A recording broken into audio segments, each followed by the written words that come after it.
Moné debuts in AEW.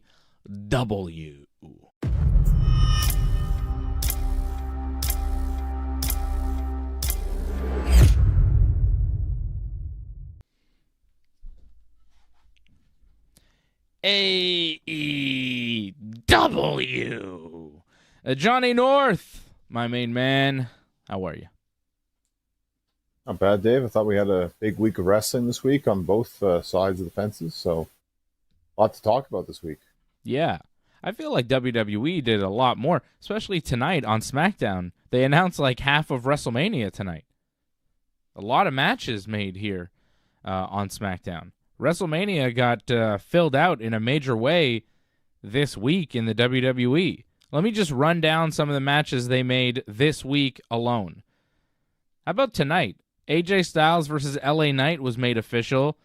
Jimmy Uso accepted his brother Jey Uso's challenge. That match was made official for WrestleMania.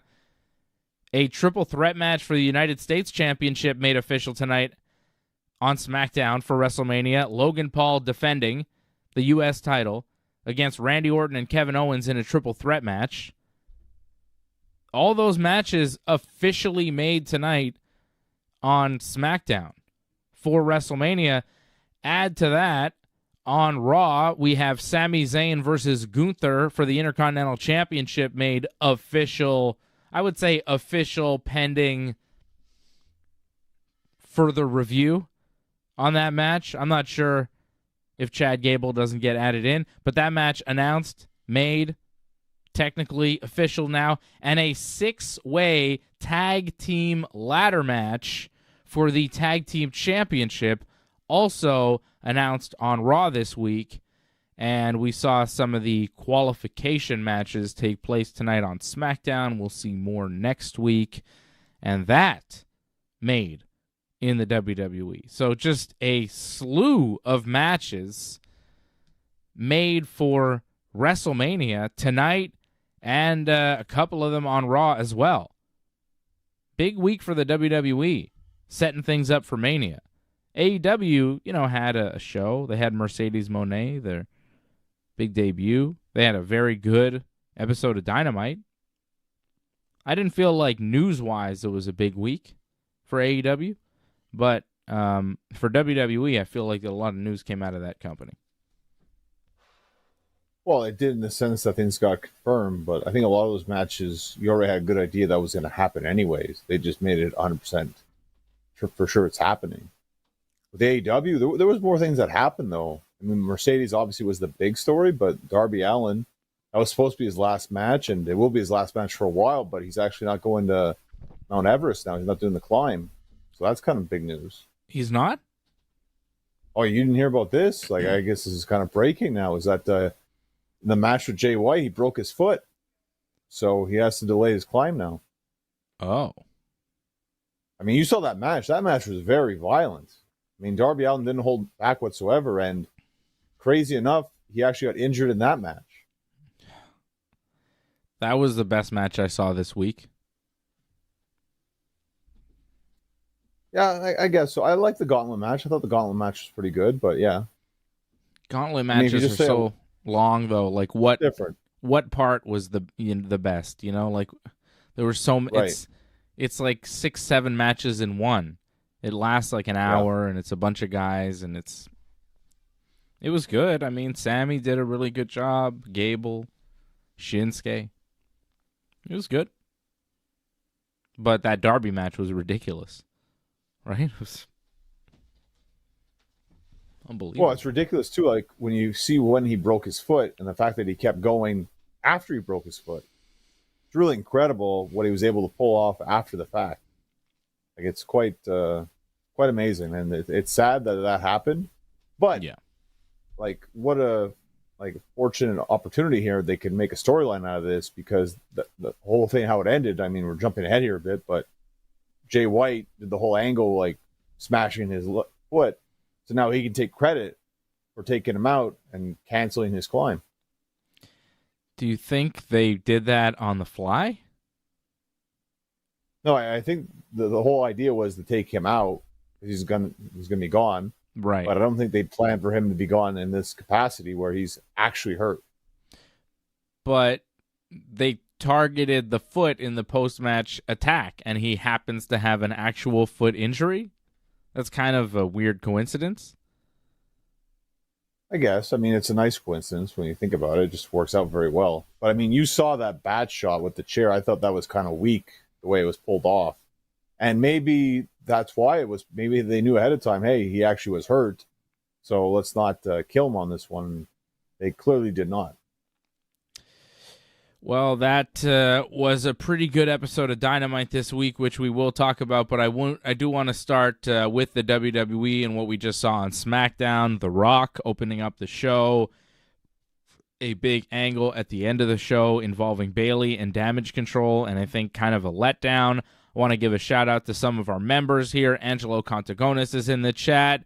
My man out in Laval, Jimmy James in the chat. Ryan Katz, Leor. Shout out to all the members supporting over at join.ringsidereport.net. Join.ringsidereport.net is where you want to go. Support the channel. Keep us going.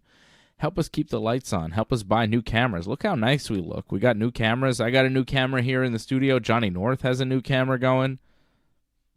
Come on. Go buy the merch. Go to merch.ringsidereport.net. Get something with my face on it. You know, do something like that. AJ's face is on that one. I don't think we still sell that. This is vintage. This is limited edition. If you have this, you're old school. What do you have now instead? Tremendous. Oh, we got so much stuff. Go to merch.ringsidereport.net. I'm not going to do a whole commercial right now. You guys don't need me to do a whole big commercial, but if you want to go get some of the merch, we have some beautiful merch over at merch.ringsidereport.net, just like the t-shirt that Johnny North is currently wearing. You could go buy that shirt. That's me. Yeah. That, were you trying to tee me up for your shirt, or? No, I'm just saying, like, I have a shirt that's about me, yes, and I think you also have the same shirt too. Yeah, I have the same shirt. I have the shirt that Johnny has in orange, because you could get our shirts and the Johnny North shirt. Sit up a little bit, John, so we can see more of the. Give me the whole. I actually am sitting very much up here. I'd have to like almost get off the chair pretty much that's fine. to do that. But yeah. Well, yeah. We want to see do it. A dip. Look at that. Just dips. There you go. Look how jacked he is too, baby. Well, the arms eventually fall off. All right, no, you're good. We've seen the shirt. Thank you. Good. Fantastic. How long can I keep him up there? It's a beautiful shirt, and you can go buy the same shirt that Johnny's wearing. You'll look just as jacked as Johnny wearing that shirt over at merch.ringsidereport.net. I have the shirt. Johnny has the shirt. And it says Genesis, and that's Johnny's wrestling name, and it's Johnny looking menacing with some fire. It's a cool shirt. I like it. Ray Cruz in the chat as well. There you go. Ray Cruz, longtime member. Shout out to all the members. TK wants to know which camera. What do you mean? What camera do I have? What camera does Johnny? I don't know what camera Johnny has. I don't know what he got exactly. And I don't even know the name of the camera that I have. I don't handle that stuff. That's beyond my pay grade. I don't always know. Well, I can just say that it's in HD now. It definitely was not in HD before. I think it was back in the 90s. I think we may be in 4K at this point. Yeah, if not very close. Yeah. I think you are. I'm getting there, I think. Yeah, I may be in 4K. We're working on some things still in the studio to get it perfectly right, but it's a PTZ optics camera. It moves around. It when we want to fix the shot, it can rotate. It's crazy. It's a cool camera that we have. It's happened to you live. The camera moving around? Yes. Yeah, it has, right? It's fun. It's fun. I don't even control it. It's good. It's like a robot camera. So thank you to all the members who support us and keep us looking nice. Keep us looking high quality here on the channel to give you the best quality show. You know, it works. It's a circular thing. The more you support, the better quality show, the more shows we can do, and the more great content that you guys get. So it's how it works. It's a nice family we have here on the Ringside Report Network. Johnny North, WrestleMania is coming up very soon. What are we, 3 weeks away? Yeah, pretty much. Damn. And The Rock opening up the show. Let's start with the Dwayne. Let's start with the top of the show. The great one, The Rock, the people's champ. The people loved him in Memphis tonight. The Rock spent a lot of his time in Memphis as a younger man. He wrestled in Memphis when he was just starting out as Flex Kavana, which he mentioned. The fans chanting Rocky. Rock saying normally he's torturing the fans in the different cities he goes to, but not here. He loves Memphis, and Memphis loves The Rock. And they did. It was not a Cody crybaby crowd. It was a pro-Rock crowd tonight in Memphis, Tennessee. Didn't see Jerry Lawler tonight, which was a bit disappointing. I just like when they have the King walk out and just kind of wave to people. It's Memphis. They should have the King there. Yeah, but I believe the King's had health issues. I think there's problems with him just talking right now, so that's the problem. I wish him well. So The Rock then starts singing, and he's got like a backup guy and a guitar player. And, you know, it was okay. I liked it. I mean, it was amusing. You know, he sings about Cody and how Cody was a mistake. And I don't know if you saw, but Amanda Huber, Brody Lee's widow, right, tweeted about how because The Rock is saying that Cody was a mistake because Dusty had Dustin like several years before he had Cody, and he had Cody when he was kind of an older guy, and he's saying that Cody was a mistake, that he didn't intend to have Cody, right? Different moms, but okay. Well, exactly. I don't really... but so Amanda Huber, Brody Lee's widow, who works for AEW, she says, well, you're one to say this, Rock. Don't you have like a much older daughter and then like an infant at home? Didn't you do the exact same thing? What are you saying about your very young daughter, right? Because The Rock has like a young child. I don't know how old his kid is, but it can't, I mean, I know he has a young daughter who can't be more than, I'd say, 6 or 7. And then he's got an adult daughter who's in NXT, who's in her 20s at least.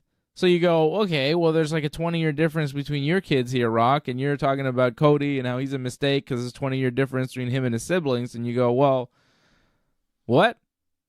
What? So I thought that was kind of a good point made by her. Yeah. And The Rock keeps going on and on about Cody being a mistake, and it's like, is Cody ever going to say, well, what about you? Because he should. Yeah, but a great point made, not by Cody, not by Seth. They just get destroyed by The Rock like week in, week out. Like, did you see the promo he cut before SmackDown? Like, absolute. Like, this is more the not PG version of that promo. That's pretty much what happened before SmackDown. I don't know if you caught that. Today? Today, yeah. You didn't catch it? Like, he did like 8 minutes worth. He did another one on his Instagram? Oh, yeah. It was amazing. Great promo. Man, he's doing these every week now. Saw, right? He's doing them every week. Yep. Great promo.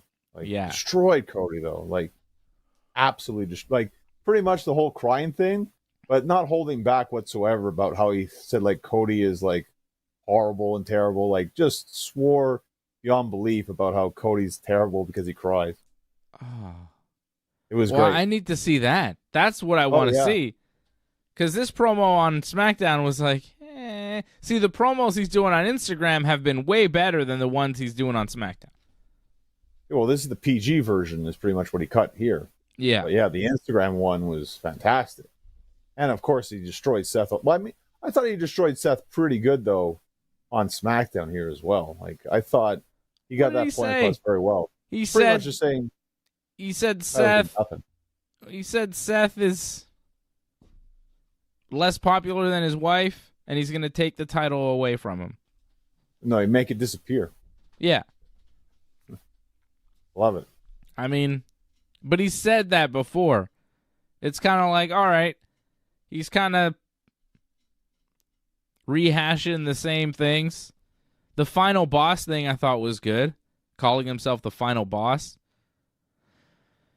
And then when he stopped, I liked it when he stopped singing. I thought the song was okay, but it was like, all right. You know, it's kind of like you're trying to do the thing you've done before, and it was better before, and now it's kind of like, all right. It's fine. Like, I didn't hate it. It was, look, any other wrestler trying to pull that off would fail miserably. Oh, yeah. But it's just the bar is set so high for The Rock. When you see that, I just go, it was okay. You know?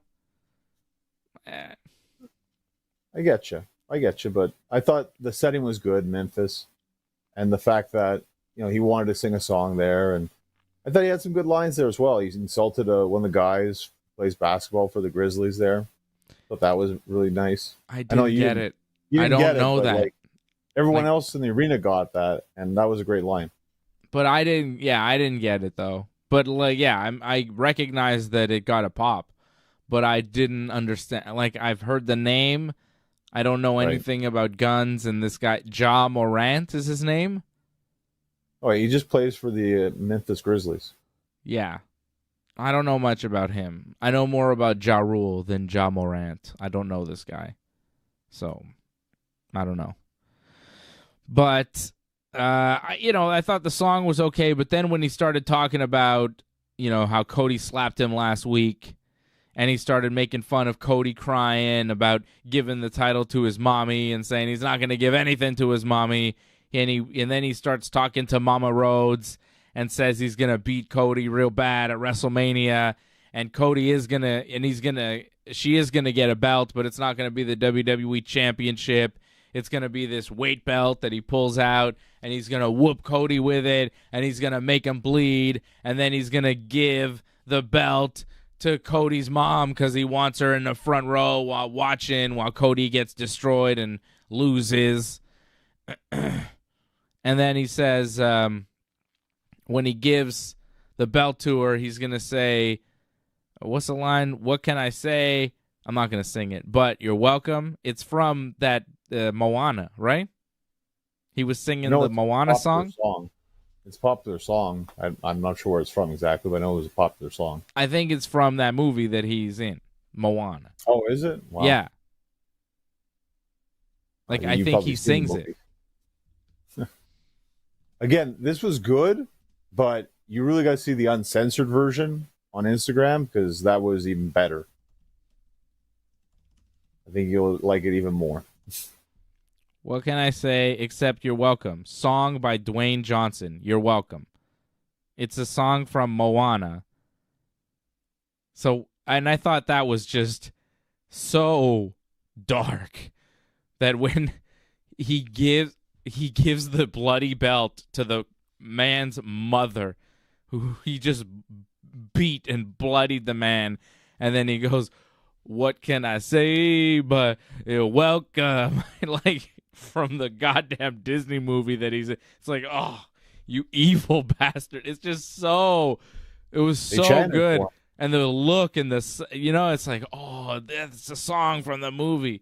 I have kids, so I know it. You know what I mean?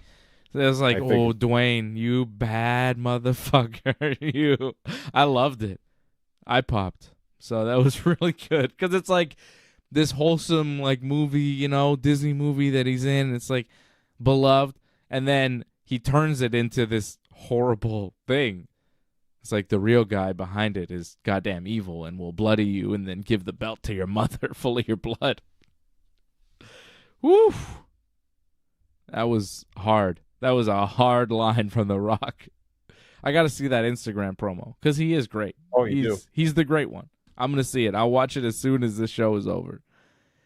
That sounds fantastic. I love that guy. And then he says, if you smell what the final boss is cooking. It was good. And they cheered. They cheered for him. Yeah, they cheered for him. They loved him. And to me, this makes Cody and Seth look like garbage. Like, destroy. This is kind of what I was going to say anyways. The Rock said it for me already, just how I thought Cody's promo, I thought it was good. But once they started crying, it's like you blew away all your credibility.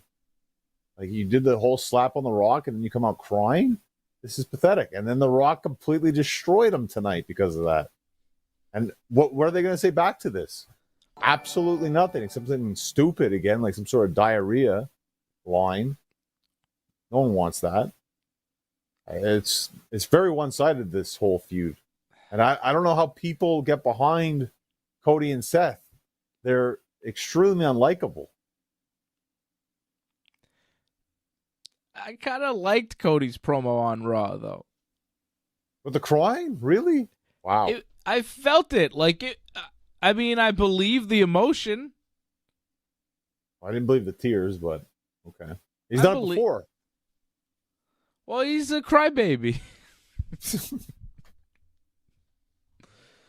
I mean, yeah, it's easy to make fun of him because he's crying. But I thought in the moment the promo made sense.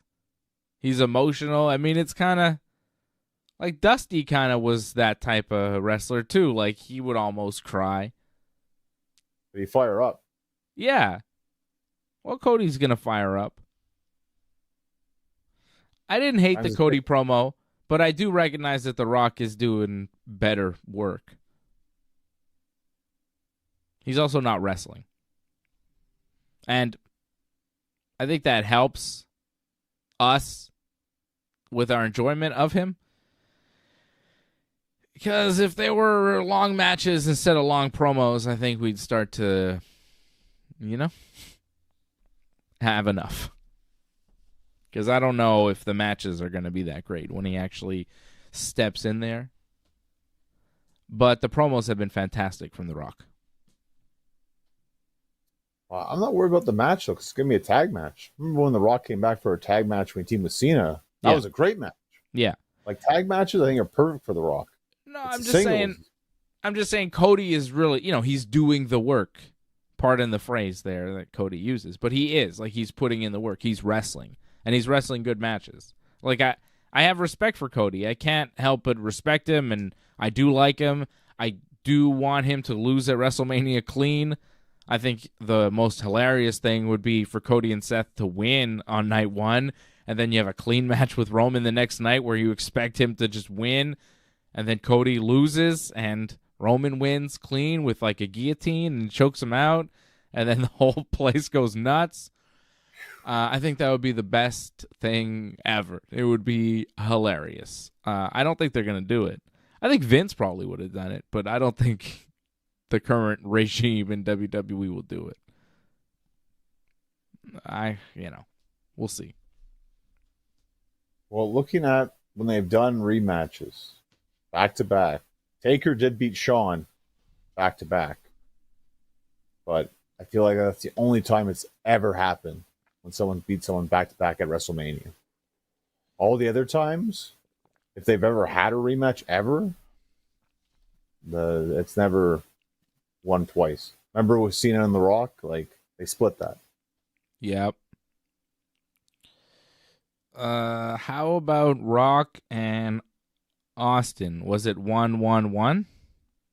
It actually, that was 2-0, but there was a gap, remember, between, because 16, yeah, so it wasn't back-to-back. But it was 2-0, right?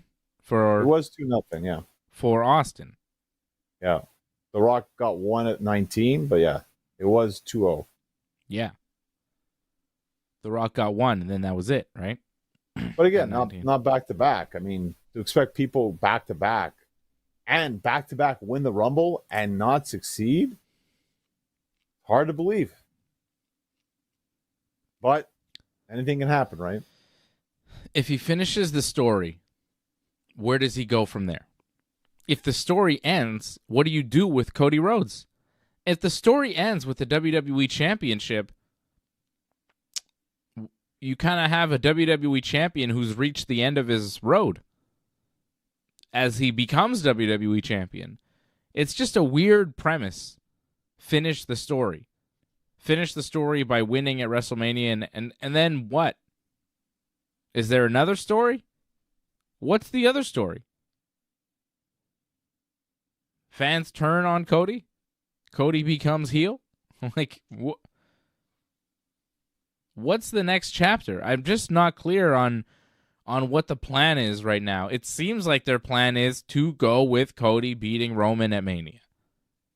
That's, if I had to bet on who's walking out of that weekend as WWE Champion, I'd bet on Cody right now. But I think he's going to get help from The Rock doing it. I think there's going to be, Rock and Roman winning on night 1. Night 2 will be bloodline rules. There's going to be a ton of interference and people here and people there and miscommunication and Rock and Roman not getting along and The Rock laying a smackdown and Roman looking at the lights with Cody as a champion at the end of the night. That's the way I feel it's going to go, and I think most people looking at it feel the same way. Right? Well, I think a lot will determine on night 1, kind of like you said. Like, you have it that the Bloodline wins night 1. Mm-hmm. Let's say if they lose night 1, then I can see them win night 2. Right, but again, John, if they win night 1, that means it's not bloodline rules on night 2. It's just a regular match. Right. And then Roman would have to beat Cody clean, which may cause a riot, to be honest. Like, people may riot. Like, I'm not joking. Philadelphia? Yeah, Philadelphia. Exactly. They may riot. If Cody loses, they may riot.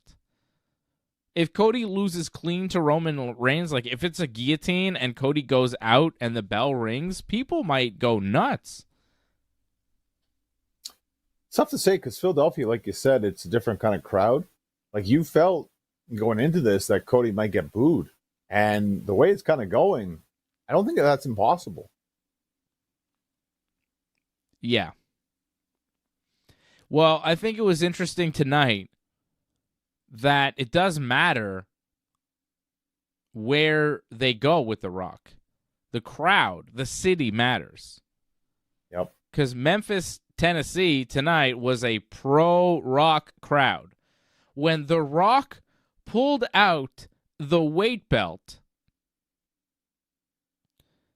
the crowd, and he said, "I'm going to talk to Mama Rhodes. You're going to get this other belt." And he pulls out this weight belt with his logo on it, right? This weightlifting belt. The crowd starts chanting, "Whoop that trick," which I think is some sort of sports chant that they have for one of their teams. I don't know. Well, no, it's for an NXT guy, Trick Williams. That's one of his chants. I think it's also for maybe a Memphis sports team. That as well, yes. Okay. But, WWE was selling it that it was, Trick Williams. They chanted that twice tonight. Like, he must love this. Right. But I think you're right, how it's like something with Memphis sports tradition, I think. But the phrase "whoop that trick" is pretty violent, and they're chanting this for The Rock to whoop that trick, the trick being Cody's mom with the belt, and the crowd was asking for this tonight, which I think shows you the kind of crowd that we were dealing with and the possibility of what kind of crowds we may be dealing with going forward with this story. And I think, John, you may be right. The crowd may indeed shift at some point back into the favor of The Rock and against Cody and Seth, which I don't think the WWE is planning on. But they should start thinking about it. Because as time goes by and The Rock is consistently on SmackDown and consistently out-entertains the audience. He's more entertaining than Cody. He's more entertaining than Seth. And so is Roman Reigns. And as they continue to be on the shows and the crowd really enjoys what they do, they may start to cheer them more than the other guys that aren't as fun to watch. That's just how wrestling works. So WWE, I think, needs to be ready for that. I don't think that they're expecting it. But tonight was interesting because the crowd was very much pro-Rock, and like pro-Rock in a just like 90s Attitude Era kind of way. Because The Rock is addressing them in a 90s Attitude Era kind of way. He's saying, lewd things. He's, talking about sex and condoms and condom break-in and accidents and, 8 o'clock at night on Fox. He's going for it, and the crowd is responding. So don't be surprised when that crowd who likes that sees Cody crying and Seth like looking ridiculous and goes, "We don't like those guys. We like this guy who's talking that good shit."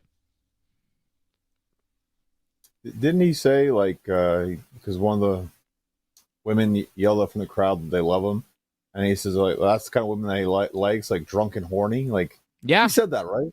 Yeah, I thought he said that. I was like, wow, that must have been great for your kid to hear that.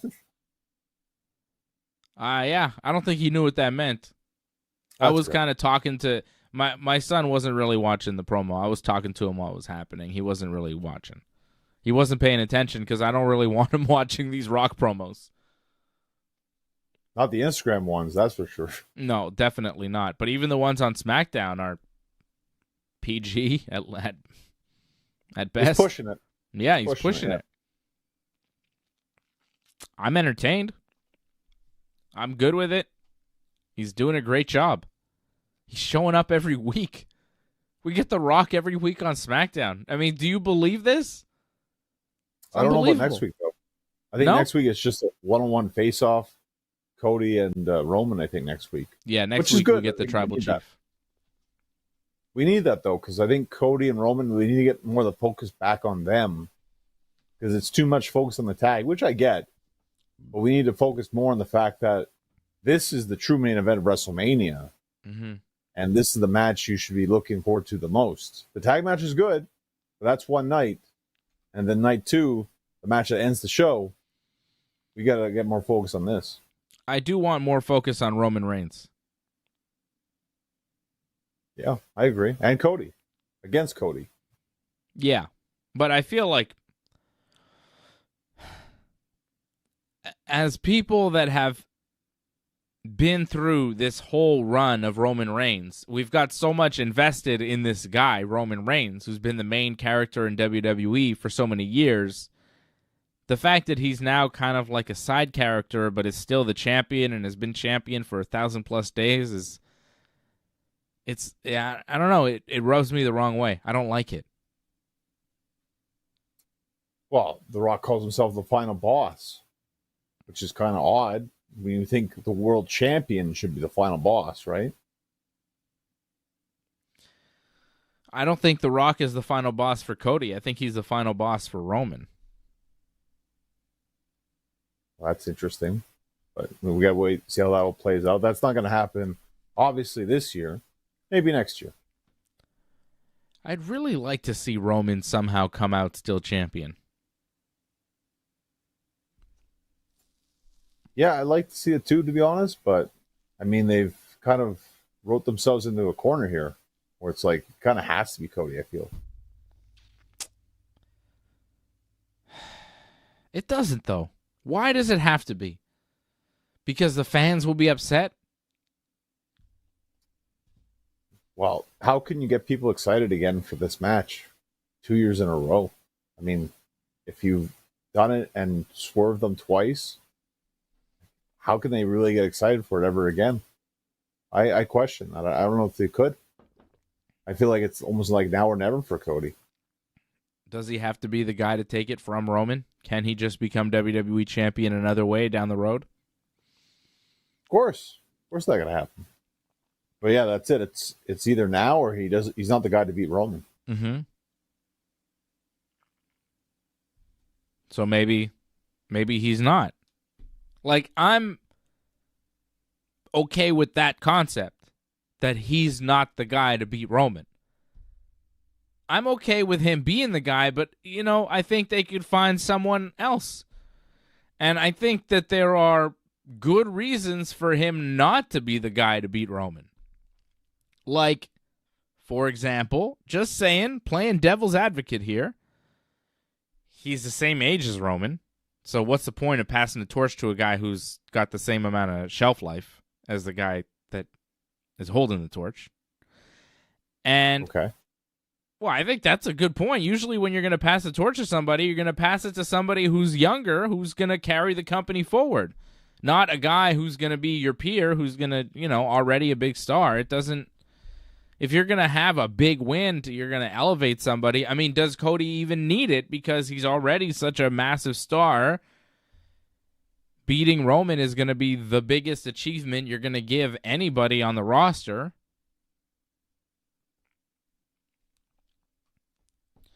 I think the age factor and the fact that he went out, started your competition, smashed the throne, and then comes back, and in the matter of 2-3 years, he beats your franchise player on your franchise show for your franchise belt. Traditionally, WWE doesn't like doing that type of stuff. And I know that Vince isn't in charge anymore, and it's Triple H's era, and maybe he wants to change that line of thinking. But I think that there is some logic in that way of thinking. Promote in-house first. Promote the people that stuck with you instead of leaving. Promote the people that are fully dedicated to your company, that are fully dedicated to your company. Even if they say that they are now, that a couple of years ago, they were trying to start a revolution. And they started your main competition in the wrestling space. So, do you want that guy to beat your franchise player? Would Ric Flair have beaten Hulk Hogan at WrestleMania 8 if they had the match? I don't think so. I don't think so either. And I think it's kind of the same concept here. And, I like Cody a lot. I have a ton of respect for him. He's a great wrestler. I want him to become WWE champion and be able to give that belt to his mother. And I think that it really does mean something to him, and I hope that he gets to do it. I would be happy for him to get that moment at WrestleMania 40, to hold the belt and have the pyro and hug his mom and do all that stuff. I would be happy to see it. It would be nice. It would be funny if he didn't and Roman won clean. That would be hilarious because the audience would go bananas. And I think Cody could even understand that the reaction would be kind of funny.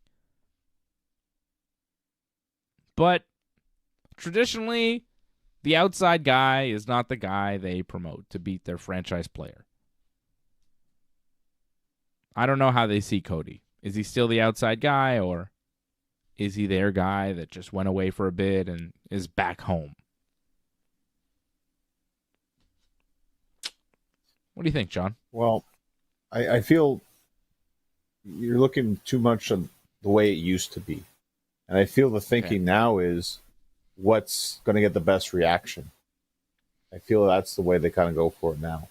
What's the crowd liking now? Because it's not about what used to work, it's about what works now. And Cody's someone who's super over, selling a lot of merch. Is he going to get any more over? I don't know if he can. I feel like it's now or never for him to be champion. Like if he's not champion here, he's not the guy to beat Roman. And like you say, I'm fine with that. If that happens, but I can see a lot of people being disappointed, and you'll have to put up with a lot of those complaints. You've seen with WWE, they cower with that stuff now. Sadly, people will complain that they'll kind of yield to them. Right, but bending to the fans' will at the cost of protecting the company is a dangerous move long term. Completely. Very dangerous. Sets a bad precedent for your locker room. It tells them, go start another promotion with a billionaire and come back and we'll have you as the top star. Also, what's stopping Cody from leaving when his contract is up, going back to AEW as the guy that beat Roman Reigns for the title, ended his reign at WrestleMania? Going back to his buddies that he still like salutes when he wins the Royal Rumble, doing a too sweet for his Young Bucks and the Kenny Omega kiss. He's still showing respect to these guys at the Royal Rumble. What is stopping him from leaving when his contract is up and going back to AEW with all those WWE accolades and leaving them holding the bag, with Cody having not passed the torch, not having job to anybody on the way out, just kind of, whatever. Nothing's stopping him. As far as I know, he signed like a 3-year deal with WWE, and that was a couple years ago. So, if I was running the WWE, I would have Roman win. That's all I'm saying. If I was running the WWE, if I was in charge, I would protect the WWE at all costs and make sure that my guy won. Our guy, the WWE homegrown guy that will stay in the company, that has family ties to the company, deep family ties, whose whole family basically works for the company, I would go with that guy. I would go with the guy, Roman Reigns, whose cousins are also wrestling each other on the show, the Usos, whose other cousin is on the board of directors and is wrestling on the show, whose other cousin is on the show, whose cousin's wife is on the show. I mean, they got a lot of family on that show. The bloodline runs deep in the WWE. No pun intended. I mean, it's just the way it is. And they're not going anywhere. They're cemented in that company. The Rhodes family has always been WCW, baby. It's always been the outside, AEW. So to make that guy, and I know Triple H is a big mark for that kind of wrestling, so maybe he's going to make that wrestler his guy because that's his vision of wrestling. It's the Ric Flair, not the Hulk Hogan. But it's risky. It's real risky because Cody, just because you put him over at Mania doesn't mean he's going to stay with you long term. That's just the facts. He may, but he may not. I think Cody will be in AEW again one day. I think he will go back at some point in his career. If AEW remains a thing for the next, 10, 20 years, I think at some point he will go back. I'm not saying he's going back in a year or two from now. I don't know. But I don't think he's wrestled his last match in AEW. I feel like that guy would want to go back and have another match there at least before he retires. I mean, who knows? We'll have to wait and see what happens. But I feel we're seeing it now with WWE storylines, other storylines, that social media is playing a huge part now in what happens in WWE land.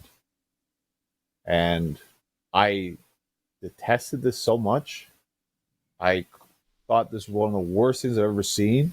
This really tested my limits in terms of, do I like this anymore? And that really said a lot, but this was really bad. Did you watch Raw? Did you see the women's tag match? Not the good one. There was a good one. I think it was Shayna and Zoe against Kabuki Warriors. That was a great match. Uh-huh. But the bad one, whew, like it may have been one of the worst. And I feel like we almost always say this is one of the worst matches ever. But it was Maxine Dupree and I can't remember who her partner was, but it was with Candice LeRae. She was wrestling Candice LeRae. Did you see the whole moment that happened? Where Candice was yelling at her? Yeah. No, it was with Ivy Nile, right? Maxine teamed up with Ivy Nile against Candice and Indy. That's what the match was. Yeah. And the match, during the match, they just stop. So Candice can just berate Maxine. Yeah. Because people were making fun of Maxine for being a bad wrestler, and now they're making it into an angle. Yes. I mean, I don't want to go on about Maxine, but the weird thing is when you see her, like, she stands out so much. She stands out so much. She looks so much more awkward than every other wrestler they have on their roster. There's nobody more awkward in the ring than Maxine. She looks like not right in there. I mean, it's not just that she's green. It's just the way she moves. It's just not natural, not smooth, not wrestler-like. She looks like not a wrestler. You know, and I get that she's green and she's unpolished, but, like, well, then maybe don't wrestle on TV. Because when you see her on Raw, you can't blame the fans for going on about how Maxine is not good at wrestling. Because when you see her in the ring, you're like, oh, man. She really stands out among the rest. It's not like Indy Hartwell or Candice LeRae or Ivy Nile are, you know, Bryan Danielson or Bret the Hitman Hart or anything. You know, like they're good or whatever. They're fine. But you see such a difference when Maxine is there in that match. It's like, oh, what's she doing there? What's going on? You know? I feel bad for her that she feels bad that she sucks at wrestling, but, like, you know, I don't blame her for taking the job and trying it out and going on TV and doing it. Like, if the WWE says we're going to pay you a lot of money to go and wrestle on TV, you're going to be like, yeah, okay, sure. And if you suck, I mean, you'll do it anyways. Who cares? But, they're not doing her any favors by having her wrestle on TV. It's been rough. I didn't think she was that bad in the match. It's just that spot. Like, they're in a fight, and then they just stop so she can talk to her or yell at her and talk about her dead brother, which I thought at first she was talking about LA Knight, but I guess apparently Maxine Dupree actually had a brother that died tragically. Yeah. So that, I guess she was referring to that. Which we don't really need whatsoever. And just then I have to run, like, she's gonna run away during the match and then eats a kick. Who in the heck would ever book that? Like, honestly, like, if someone told me that was the idea for a match, I'd really have to question, like, do I really want to do this? Because that's a horrible idea. Horrendous idea. I'm gonna just stop wrestling, stop in the middle of a fight just so you can yell at me, then I'm going to run away, eat a kick, and get pinned. That was one of the worst ideas I've ever seen. I don't know about you, but that was really awful. And, like, WWE, like, it needs to be better than that. I understand if she's not a good wrestler, but, like, you cannot have that happen. I mean, it was a short match. It's so inconsequential to the grand scheme of WWE. They're going to be in the women's WrestleMania Battle Royal, and that'll be that. They're not, I mean, Who cares? Right. No, you're right. Well, I care because, this is only the start of a 3-hour marathon I got to watch. Like, it was a struggle to get through Raw this week. I don't know about you, but it was tough. Thankfully, there were some good moments, but... Yeah. There were some things I skipped over because I was like, nope, don't need to see this, don't need to see that. I watched Drew McIntyre's promo. It was not bad. Not bad. He's getting better with this. I like this character. No, Drew by himself is good. Seth, not so much. Yeah, the Seth stuff is not really working. I like the Rhea Ripley, Becky Lynch promo. I thought that was good. I wasn't a big fan of the match. People were chanting, this is awesome for Becky and Liv. I was like, yeah, it's not that great. But yeah. Like what you like. I didn't watch it. I skipped it. I was like not interested. Didn't miss much. No. Well, that's it. I mean, what's that really going to be? Do I need to see it? Well, it did set up the fact that Becky is going to face Nia. I think it's the next week. It's the last woman's standing match. Mm-hmm. So that's kind of important because I think Becky needs to get that win going into Mania because Nia's always been in her way since the Rumble. So she kind of needs to get through that obstacle, I think. Okay. Nia Jax. But Raw was, Cody promo, Drew McIntyre promo, and a gauntlet match. Sami Zayn wins the gauntlet match, gets a title shot against Gunther for the Intercontinental Championship at WrestleMania. But there was like a moment there with Chad Gable. I feel like they're going to work Chad Gable into that match and make it a triple threat. What do you think? Well, because the U.S. title match is a triple threat match, I could see it happen. It kind of makes sense. However, I could also see it just be a singles as well. I don't think it needs to be a triple threat. But either way, I don't see either mid-card title changing hands, to be honest. I see Logan Paul and Gunther actually retaining at WrestleMania. Did you see Booker T saying that he spoke to Sami Zayn and Sami was disappointed at the fan reaction to his win? I mean, that's bad booking too, though. The way that was booked, because he beat Bronson Reed, he beats Nakamura, and then he beats the face at the end. That was badly booked. I can understand why people were upset because it's like Sami was not even 100%, and he beat one of our favorites. That was just poorly booked for him to make him look bad, Sami, in a sense. So I'd be upset at the booking again, not so much just at the fans, because I get the fans. They get behind Gable, and Gable should get that win. Yeah. And then he doesn't. So, yeah, makes sense. But again, they put Sami in a bad spot. They did. And I think that's going to be explored going forward. I think Gable will get added to that match, and Sami's going to say something. There's going to be a promo or a moment in a match, and I think Gable, Gunther, and Sami will be the match at Mania. And I could see Gunther losing the belt to one of those guys. Maybe Sami. I don't know. I think it's such a great reign. Why let it end right now? Just keep it going. You don't have to end it right now. You know that Gunther... Do you know who Gunther won the Intercontinental Championship from? He's held it for over a year. It was Ricochet. Longest reign ever. Yes, it was Ricochet. And you know who Ricochet beat a month earlier to win the title? I used to remember. I think I've forgotten now. Who was it? Sami Zayn. Oh, yeah, that's right. Do you remember Sami Zayn when he lost the Intercontinental title? He was like, I'm the Intercontinental Champion. He was like obsessed with the Intercontinental title, and he was doing that whole thing right before he joined up with Roman Reigns and the Bloodline. Yeah. And now he's like, that's kind of run its course. And now he's back going for the Intercontinental title again. I think it's got potential to be real interesting, especially if they give him the Intercontinental title. I wouldn't mind it. I'm just not seeing it, though. I'm just seeing that they like to keep their champions strong. And if Roman's losing the title, I see a lot of champions not losing their titles because of that. Possibly, but it is WrestleMania. We do see a ton of title changes at WrestleMania.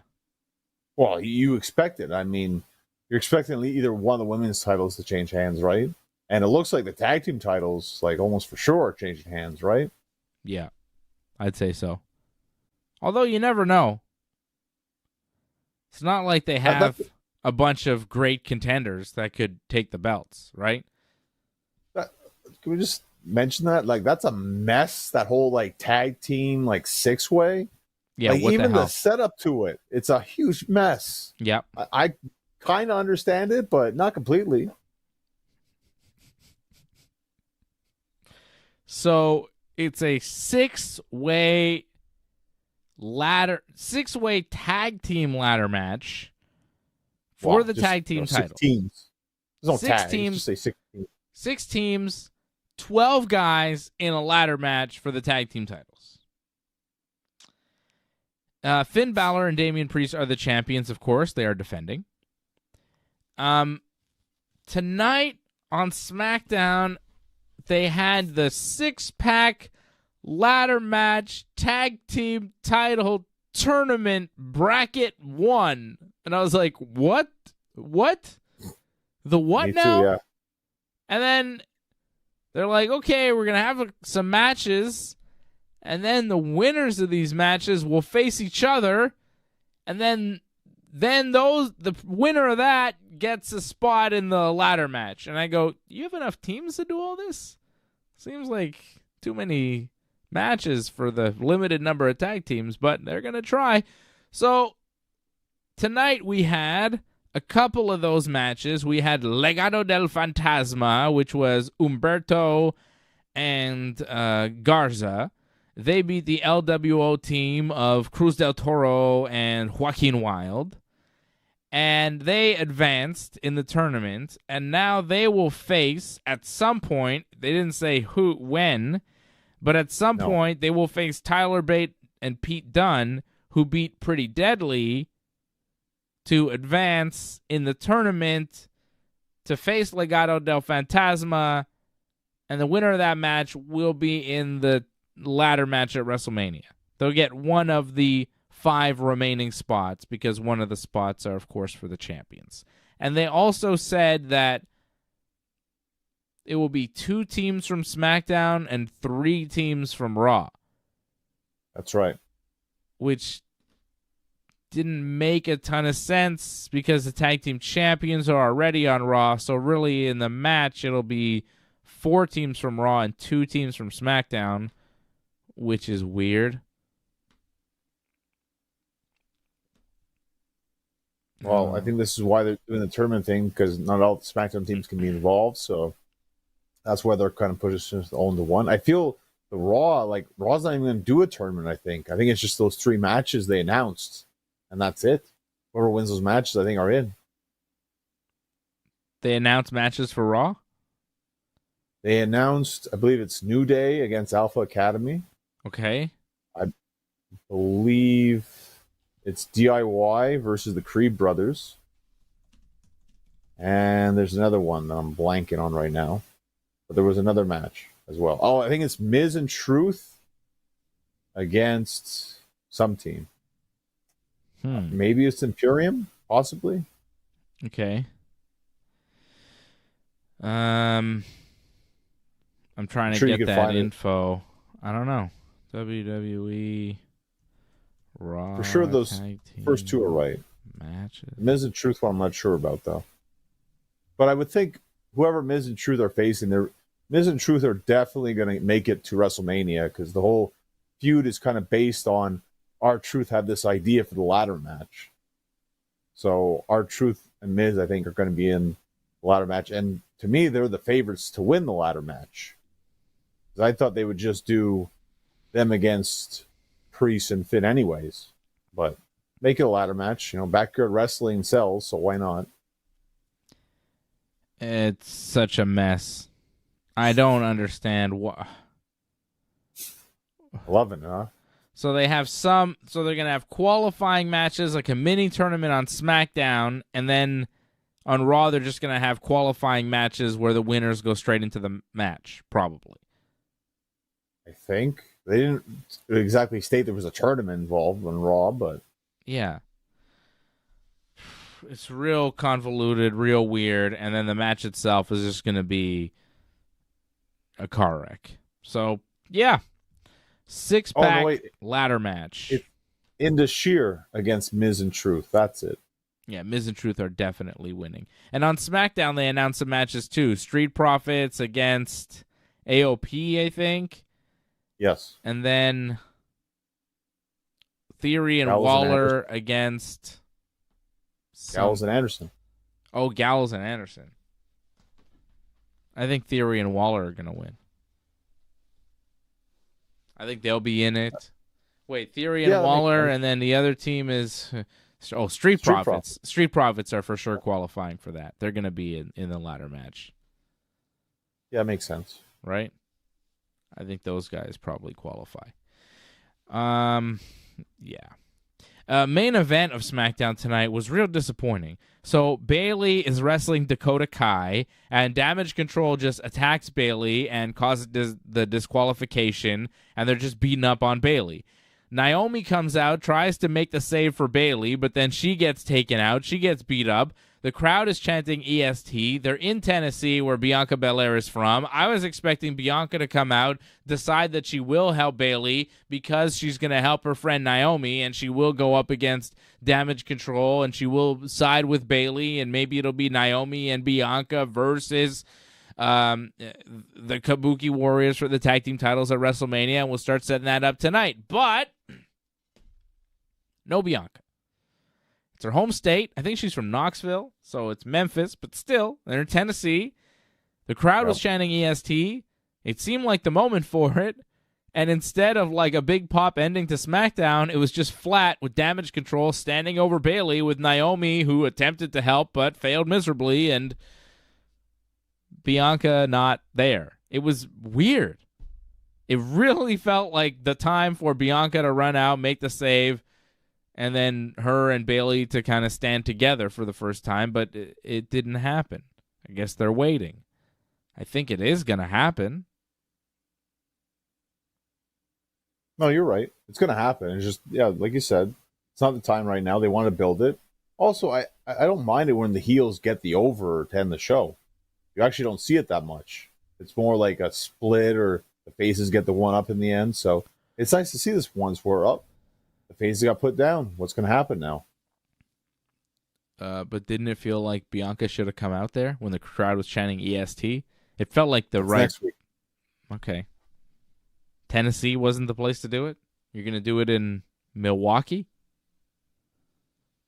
I guess. Or isn't there a SmackDown right before it, too? They could do that? No, next week they're in Milwaukee. No, but the one after that. They're in Mohegan Sun, Uncasville, Connecticut. Yeah, I guess they don't have a choice at this point. Well, they could show up on Raw too, right? Because they're just show up on every show now. It doesn't matter. I guess. But it really felt like tonight in Tennessee would have been the right time for Bianca to get that giant pop. When does the crowd ever chant EST? Well, Bianca's over enough. Like, when she's not there? When she's not there? Come on, man. Like, okay, when she's in the ring, EST, EST, she does a cool move, EST. But, like, she's not even in the ring. Her music hasn't played, nothing, and the crowd is EST, EST. That does not happen. That does not happen. The crowd was, like, begging for her to come out, and she didn't. It's her home state.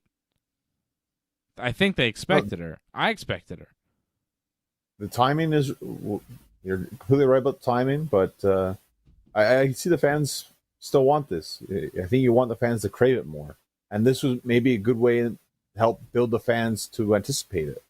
So the fans later on will keep asking for it. Yeah, but you're never going to have a crowd that hot for it again in the lead up to Mania. You won't. You're never going to have a crowd that's that pro Bianca. You're not going to have that many people in the building who bought tickets to see Bianca Belair as you did tonight in Tennessee. That's just the facts. Well, if Street Profits are wrestling next week, I think there's a better chance to see Bianca wrestling, or showing up at least. Yeah. Well, I think it was a missed opportunity tonight. Santos Escobar beat Dragon Lee. And then the Legado del Fantasma helped Santos beat up on Dragon Lee. Carlito made the save and was successful for a bit, but then he started getting beaten up. And then Rey Mysterio came out and made the save and challenged Santos to a match next week, which will happen on SmackDown. Randy Orton beat Grayson Waller, despite some interference by Austin Theory and Logan Paul being on commentary. Randy still, of course, beat Grayson Waller with the RKO. Paul, Theory, and Waller attacked Randy after the match, and Kevin Owens saved him. A lot of people coming out making the saves tonight, right? A lot of post-match beatdowns and people coming out and helping. So Kevin Owens kind of helps clear the ring. Randy almost hit Kevin Owens with the RKO, and Kevin kind of pushed him off, and Randy was like, oh, okay. And then Kevin hit a stunner on Austin Theory, and then Randy hit him with the RKO. But then Nick Aldis came out and said, Logan Paul, I figured out what your match is going to be for WrestleMania. You're going to defend the U.S. title against Kevin Owens and Randy Orton. And Kevin and Randy were all buddy-buddy before, and then they kind of looked at each other, and Randy was like, and they shook hands, and they're going to be gentlemen about it. But you got to figure Randy's going to hit Kevin Owens with an RKO before WrestleMania. He's going to find a way. And that match will be... I expect very good. I'm looking forward to that. I think that's a cool match that they've put together.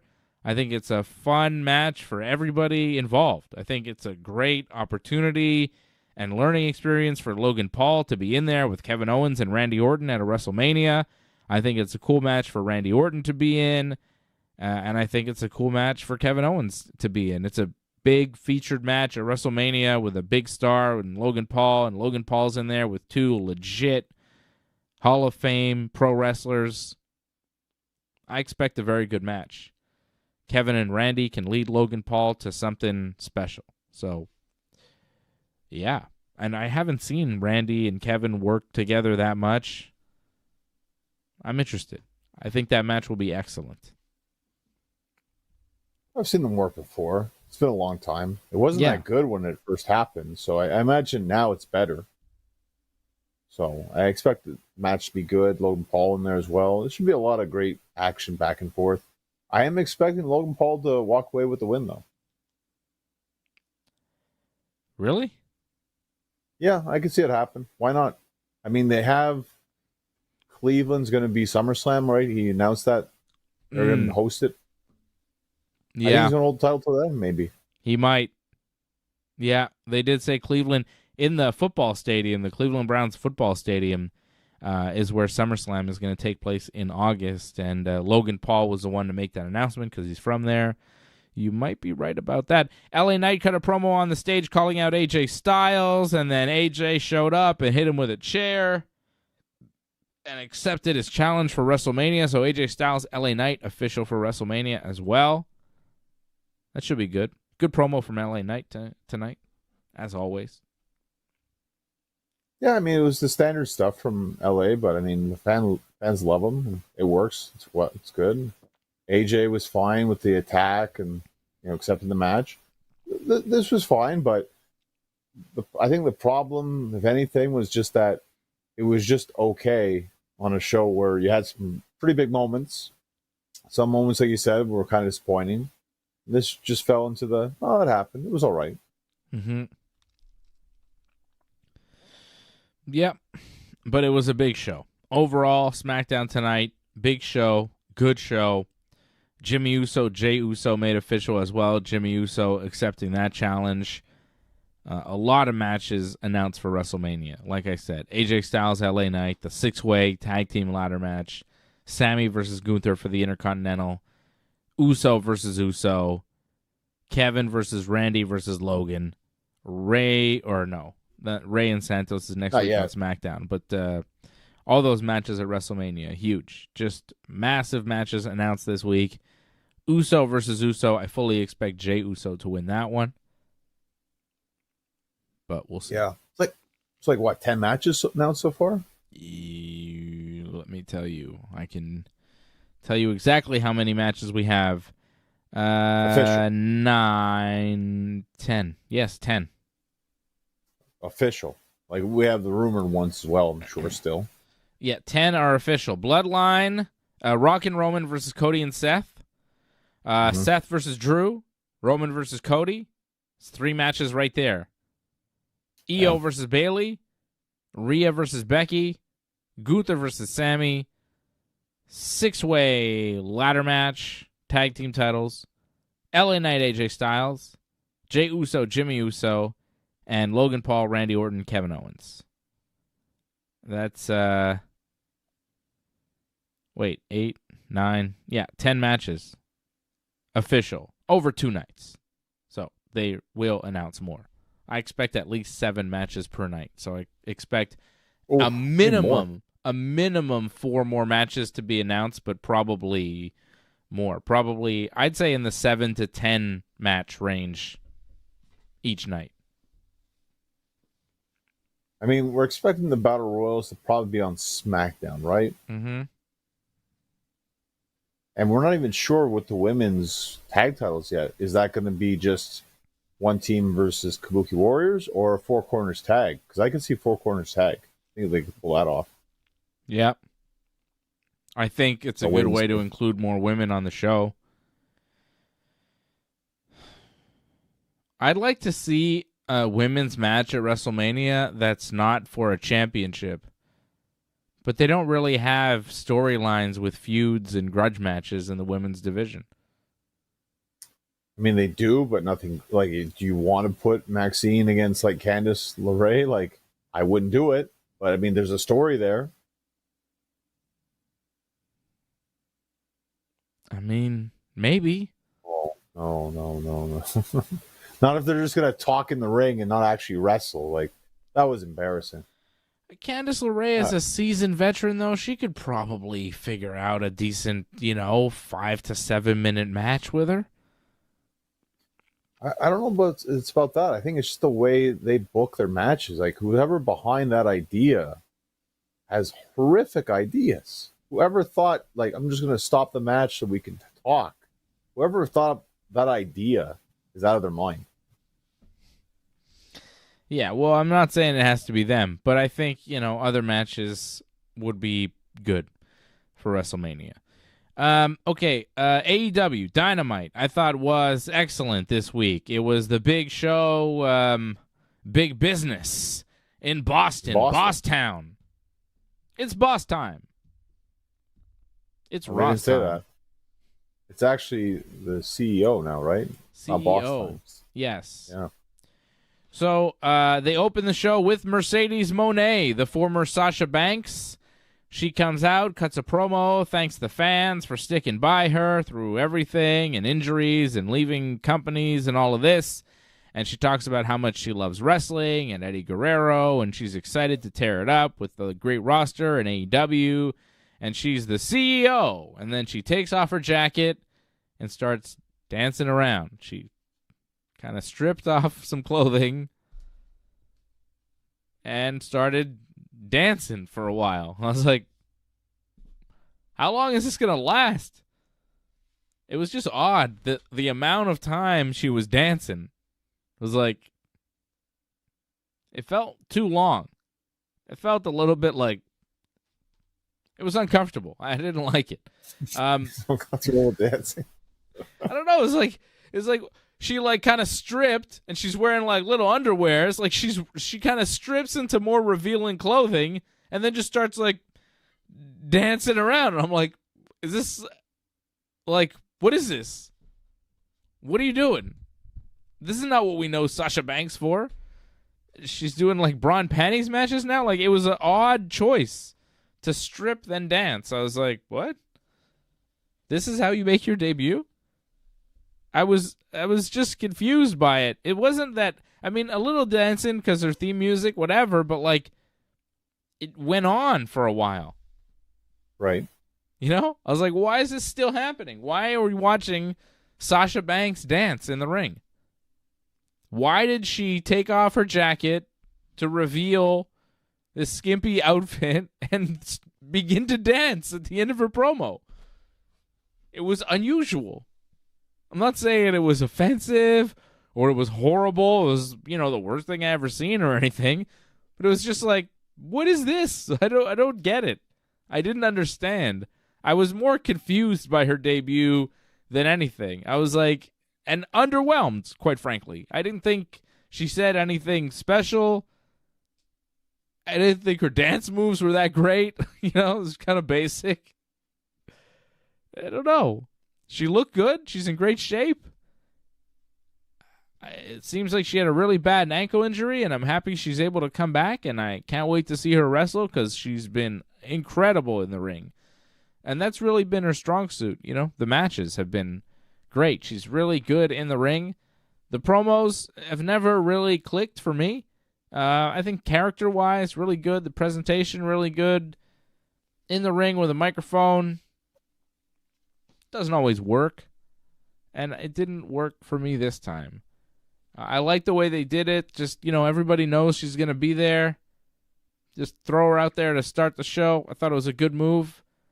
But as far as what we saw from her, I wasn't blown away. I think I'll be blown away when she starts wrestling because the matches are going to be incredible. She talked about the roster, and they have a very deep roster now of some really talented people that we're going to see wrestle Mercedes Moné, and I think we're going to have some great matches going forward. So I'm excited about that. Good news for AEW. Another excellent, high-level, main event-level talent that they've signed to their roster. Well, we talked about this last week, if I'm not mistaken, that what she could do for her debut. Like, she's not CM Punk in terms of a promo, and they pretty much gave her the CM Punk entrance. It felt like this is exactly how CM Punk showed up. Start of the show, we just run the card, there's a bit of a silence, what's going on, and then suddenly, boom, the music, and pretty much the first 20 minutes are yours. It's pretty much what happened. And like you said, the promo was fine, but nothing amazing because, she's not the greatest promo in the world. I feel on the mic, she's better as a heel, but she's trying to be a babyface here. So it doesn't work as well for her. It's not, her strengths aren't as a babyface, it's more as a heel, but this is the situation they put in. And I think the music helped a bit and helped to get her over. Being in Boston, being in her hometown, that's going to help get her over as well. And like you said, her strength's more towards the wrestling. Once she starts wrestling, that's really going to help her get over more. I wonder what's going to happen, though, because they're making the tour to Canada. So is she actually going to be there, or is she just going to do pre-tapes? Why wouldn't she come to Canada? Not everyone comes to Canada. You see, if you saw the last time when they came to Canada, it's like they had a half a roster last time. Dynamite will be in Toronto on Wednesday. Edge versus Christian. I Quit match for the TNT title. Should be sick. Edge versus Christian in Toronto, live on Dynamite. I Quit match. Yeah. I'll be watching. And I just saw on Rampage. Sorry, John. I just saw on Rampage. Oh, go ahead. They're doing Bryan Danielson versus Shibata. Katsuyori Shibata versus Bryan Danielson tomorrow on Collision. In Ottawa. Damn, pal. That's in Ottawa tomorrow? Yes. And now the wheels are turning. He's trying to figure out how to get to Ottawa now. I'm trying to figure out what I'm doing tomorrow and if I can find a way to... I mean, honestly, dude, it's worth the trip.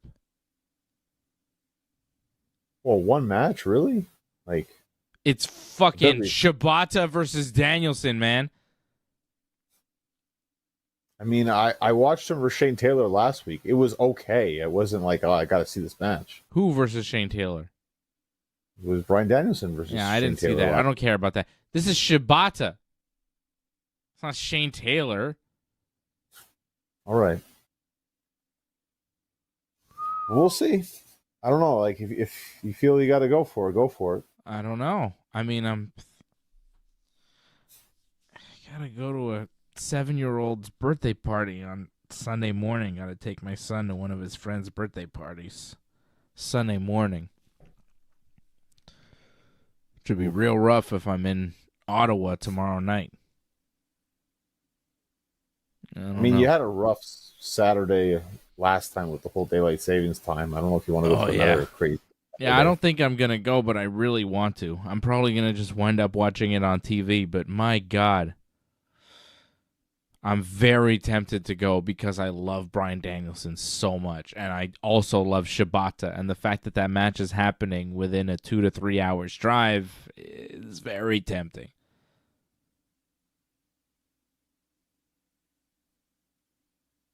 Well, here's something else that's very interesting. I don't know if it'll tempt you to go to or anything, but next week it's not just 2 hours of AEW. We've got 3 hours straight.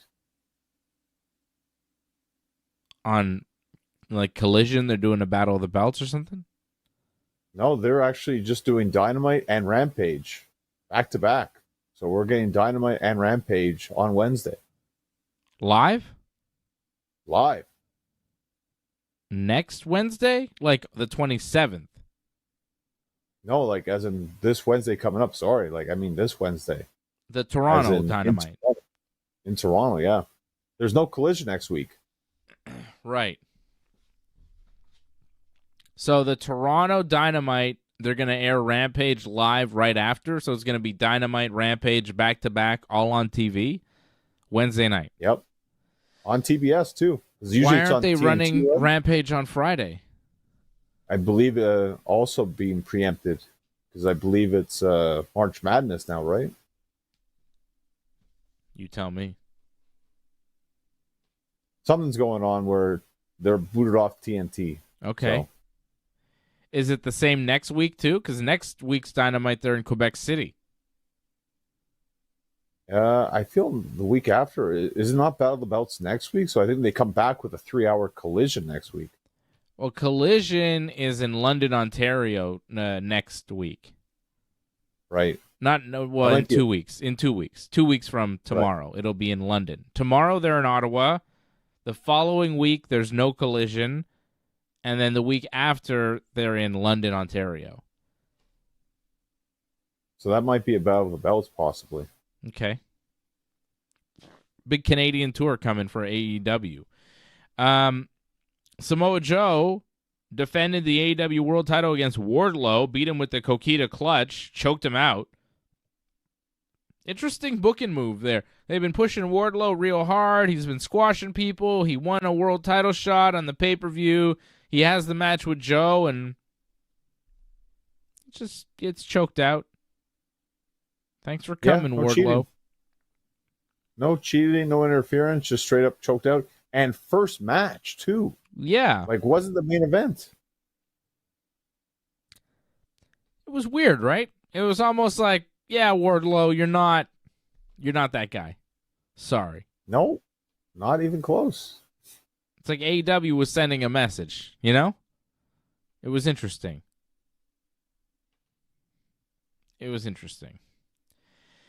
And then we had Okada and the Young Bucks beating Eddie Kingston, Pentagon, and Pac. Nicholas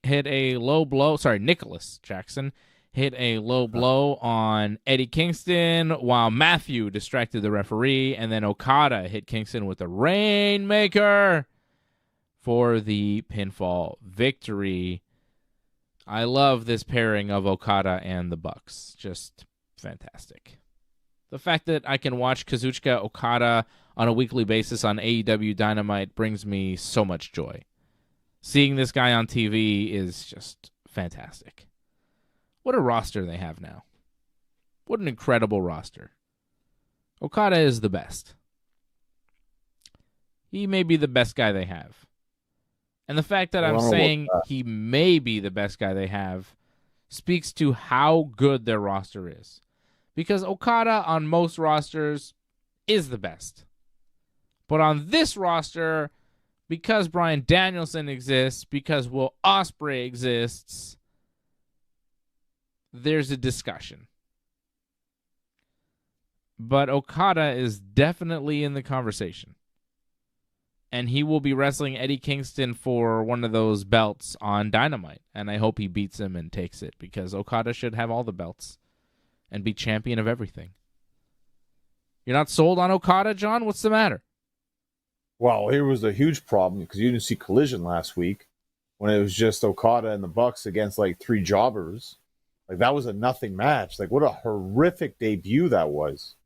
I mean, this was a better way to debut him in an actual competitive match. This was better. But the first time I saw him, I was like, this is nothing. What the heck? Like, all this hype for this? Like, I was very disappointed in that match. But the Diamond match helped a lot. And I'm confused a little bit about the Eddie Kingston match, because why is it just for one belt? Like, are they splitting up the titles? I thought when he defends the title, he's defending all the titles. I thought that's the whole point of the whole Continental Championship. I think they gave up on that idea because Okada didn't want the Ring of Honor world title. He's like, why? Or New Japan Strong title, I guess. Yeah. I think they just wanted a singles belt to give to Okada. That's what it seems like, doesn't it? What? It kind of destroys the whole, like, how this title was kind of special, because it unified 3 titles, 3 promotions in a sense. Now it's not special anymore if that happens. So it's kind of weird. But, I mean, they got to give Okada a title because that's what they got to do. I'll tell you what. If Eddie Kingston beats Okada on Wednesday night, I will not talk about Dynamite for like the next 6 months. I'm not going to talk about AEW at all. Your Eddie Kingston record is not good so far. I will refuse to even dignify them with a mention on this show if they have Eddie Kingston beat Okada 3 matches into Okada's AEW run. I will stop watching AEW. Maybe forever. Wow. If they have Eddie Kingston beat Okada 3 matches into his AEW run, I would be so mad. Could you imagine if Eddie Kingston beats Okada? You talk about ruining a star. That would be an abomination. I mean, come on, right? It would be so dumb. It can't happen. I feel stranger things have happened in AEW, so I know. Get ready. It's not impossible. Plus, like, are you not expecting Edge to win the title against Christian? So they're gonna have 2 title changes? I don't know. Maybe. I'm thinking Edge wins against Christian. I think Christian does something dastardly to make Edge say I quit. Not because Edge is beaten, but he's trying to save someone, like Beth or one of his kids, Christian's going to hold one of Edge's kids by the hair and be like, say I quit, Edge. And he'll quit. He's going to hold Lyric and Ruby up there, Maybe. I don't know. I just feel like they'll be laughing because they know it's like their dad's best friend. They're like, what are you doing? Not selling. I don't know. Christian won the one in Montreal, which I think is going to be more attended than Toronto will be, which is interesting. Oh my god! But I think that's it. Edge is going to win the one in Toronto. If Okada doesn't beat Eddie Kingston, I mean, okay, he doesn't have to beat him, but Eddie Kingston can't beat Okada. I don't want to see that. That would be ridiculous. It'd be ridiculous. Well, now I'm interested in this match just to see your reaction from this now. Holy shit, John. I'm going to lose it.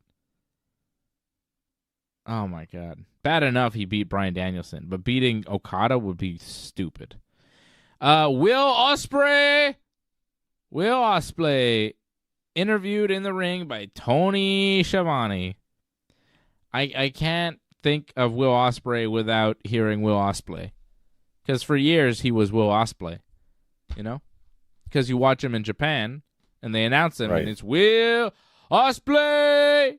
And I'm not making fun of the accent. I'm just saying that's how you hear it. So when he comes out, you go, oh, it's Will Ospreay, and it's exciting because the announcing is cool. So it's I'm not being disrespectful is what I'm trying to say. But just for years, watching him in New Japan, it's Will Ospreay. So when he comes out, I'm like, oh, Will Ospreay! Will Ospreay. I'll get it right. It's like I still call him Edge. I still call her Sasha Banks. I still call him Will Ospreay. I mean, his name was Will Ospreay, and you get the point. I feel Mercedes Moné is a better name. What? I think Mercedes Moné is a better name, to be honest. I'm used to Sasha Banks. Mercedes Moné sounds ridiculous. I don't know. I like for a wrestling name, like that sounds better, to be honest, for a wrestling name. It just sounds like the WCW version of Sasha Banks. You're going to have to do something with money, Moné. Get it? Banks, Moné. And Mercedes, because that's her first name for real. Like, all right. Not boss, CEO now? Like, not the boss. She's the CEO. Like, I don't know, man. It feels like,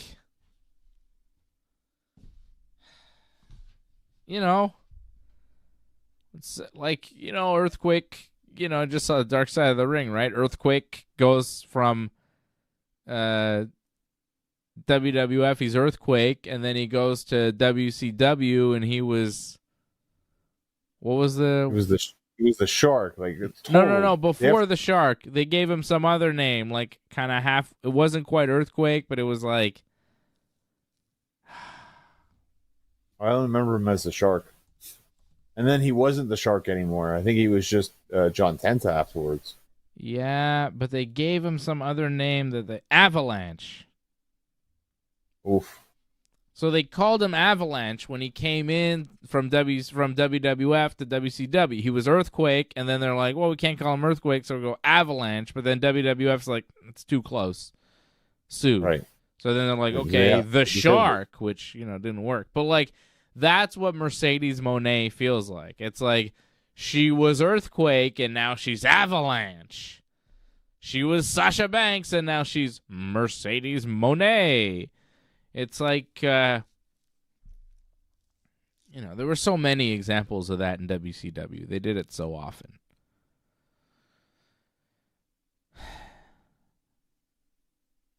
The Sandman in ECW was Hack, H-A-K in WCW.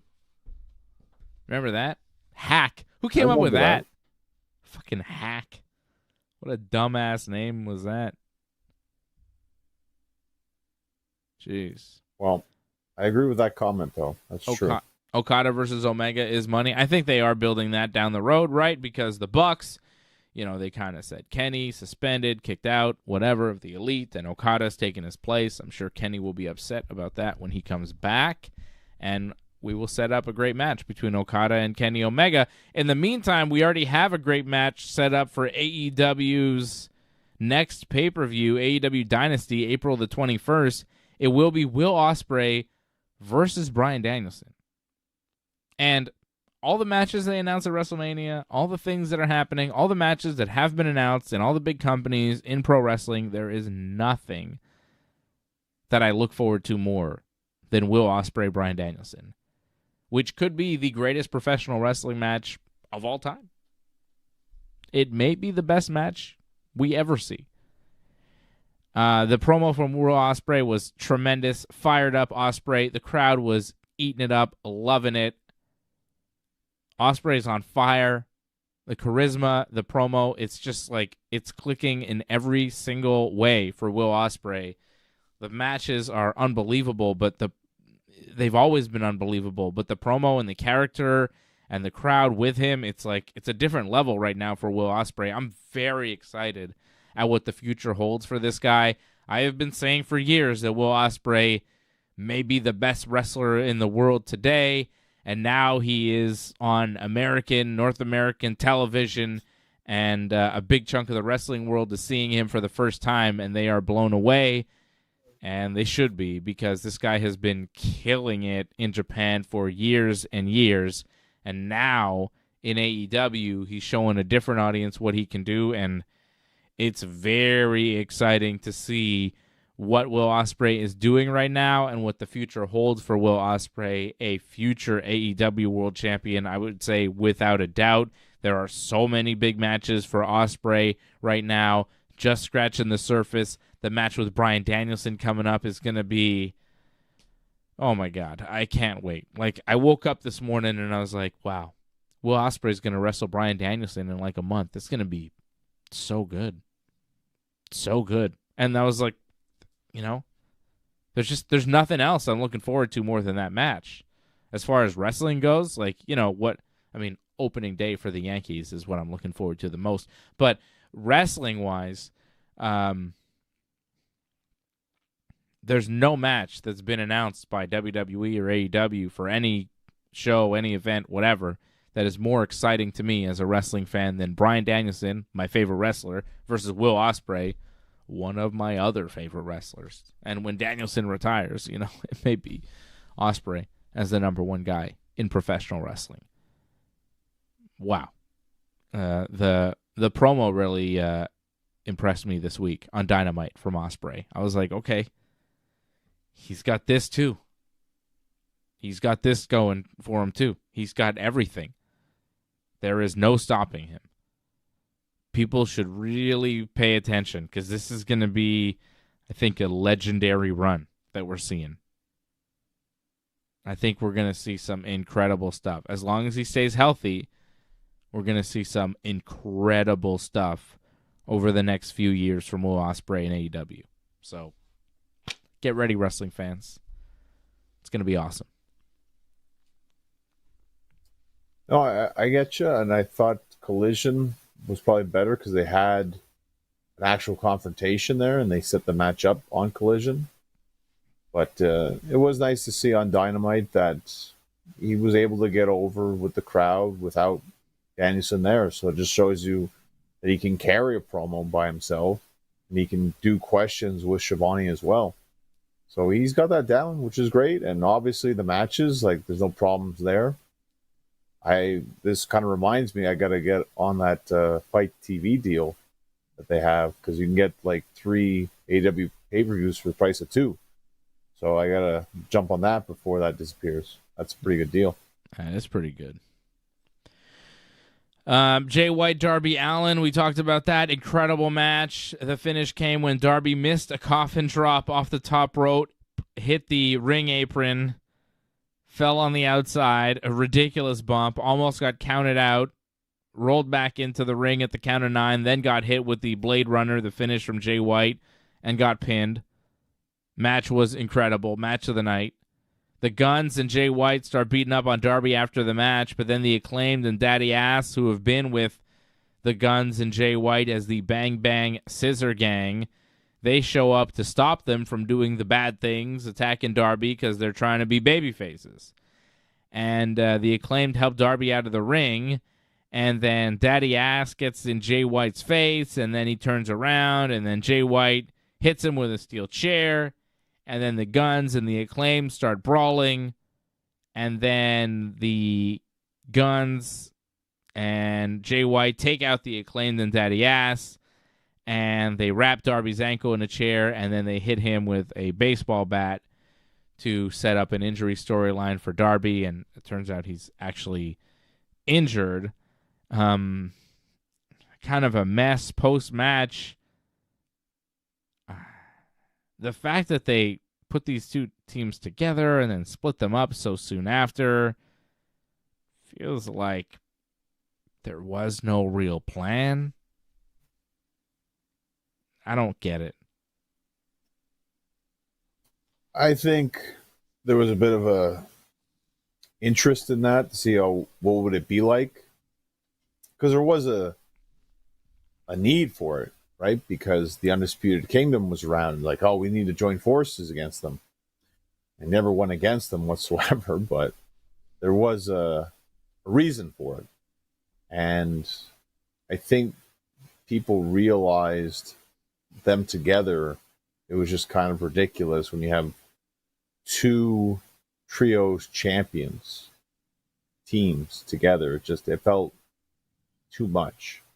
And if anything, hopefully they realize we only need one set of trio championships. Like, I don't think you have enough for both AEW and Ring of Honor to have two sets of trios championships. So hopefully we get some sort of unification match out of this, hopefully. I think that makes the most sense. Jericho and Hook beat the Gates of Agony. Jericho and Hook, a tag team this week, and now Jericho wants to find out how good Hook really is, and he wants to wrestle him one-on-one next week on Dynamite. So that's something, I guess.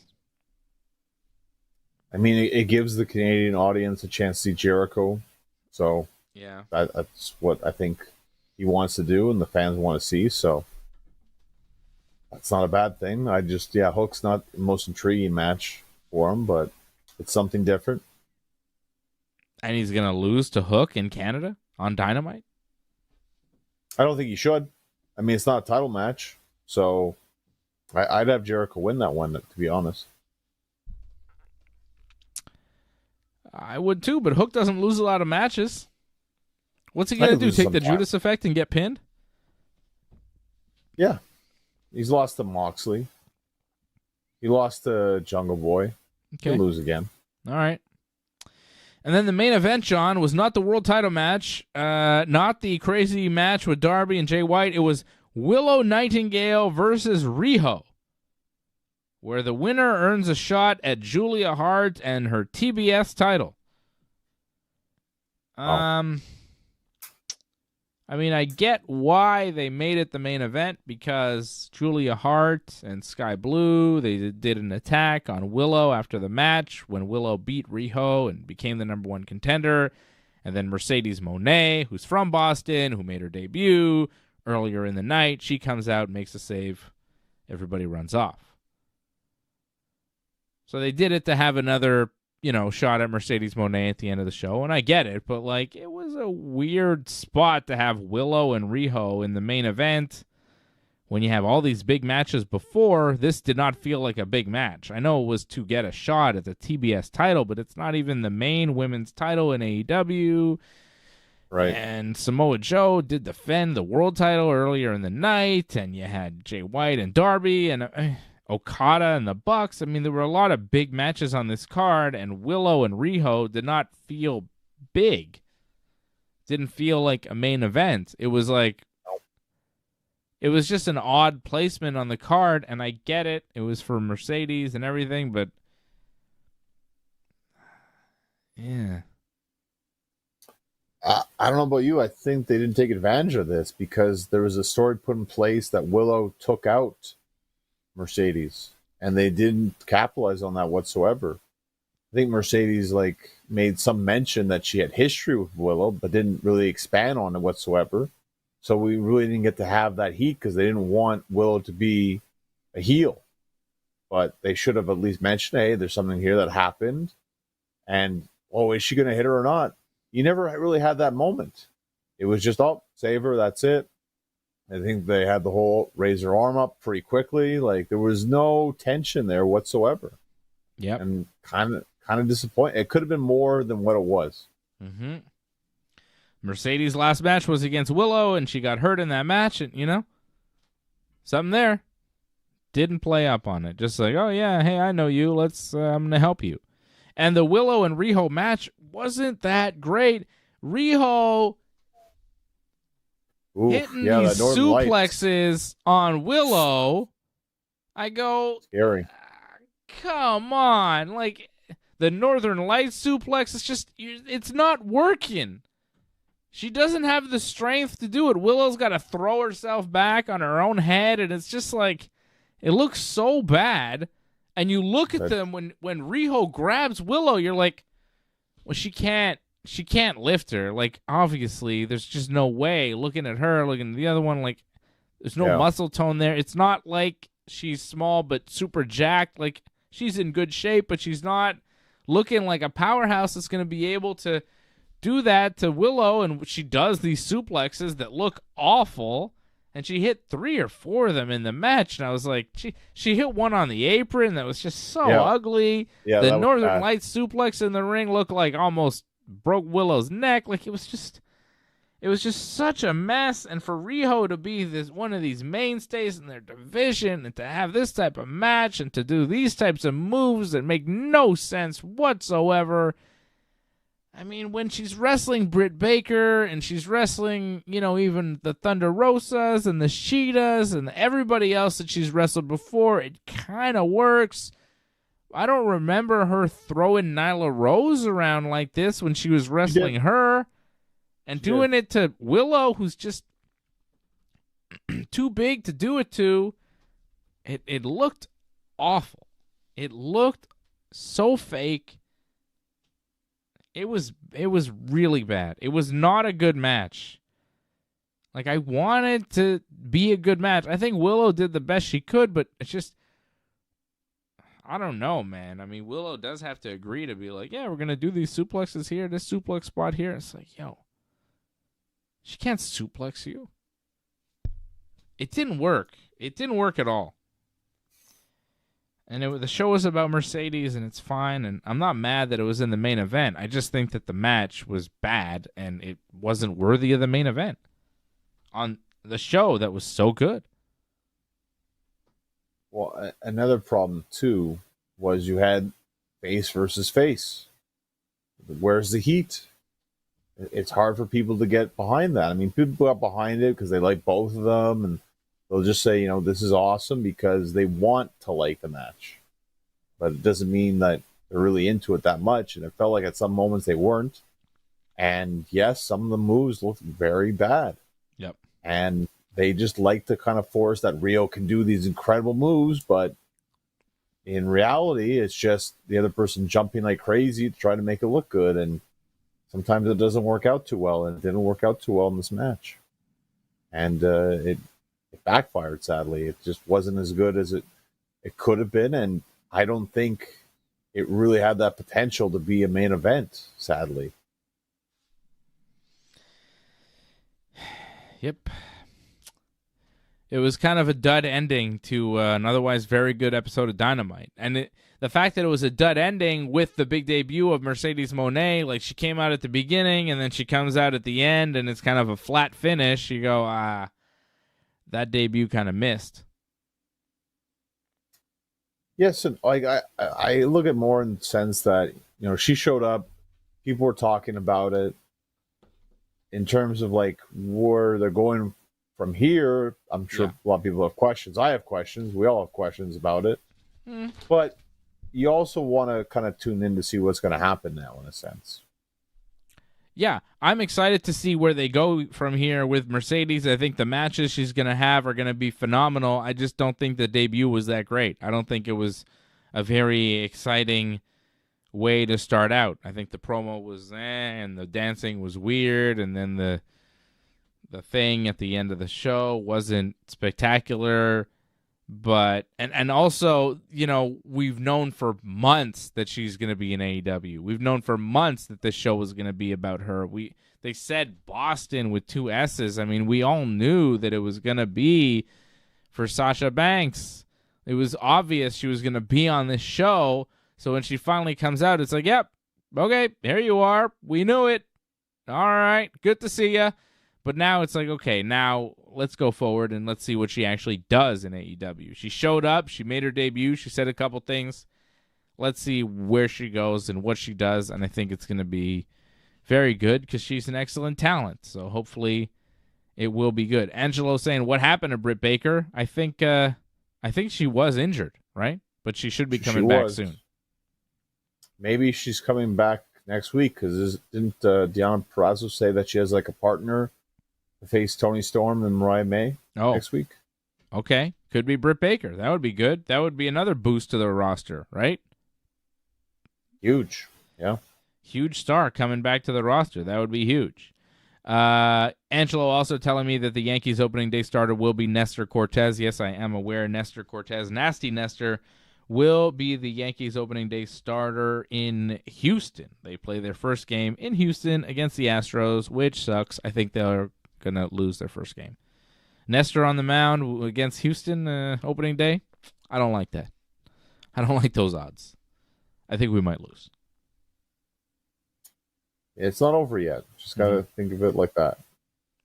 Well, no, it's just beginning. Hasn't even started yet. Kyle Salisbury says Eddie Kingston needs to go, but where? Where should he go? Away from wrestling? Maybe. A lot of people like him, though.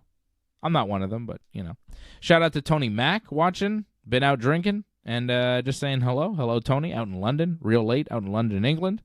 We have viewers all around the world. Ray Cruz, Tony Mack, Angelo Contagones, Jimmy James, CSL Lorne. All the members in the chat over at join.ringsidereport.net. Ryan Katz, Leor. Everybody in the chat, we appreciate you guys supporting. Leor says Asuka looked hurt at the end of the main event. Maybe some sort of leg injury. What do you guys think? I didn't notice anything. Did you? I didn't catch that, but could have been just her selling, possibly. Okay. I don't know.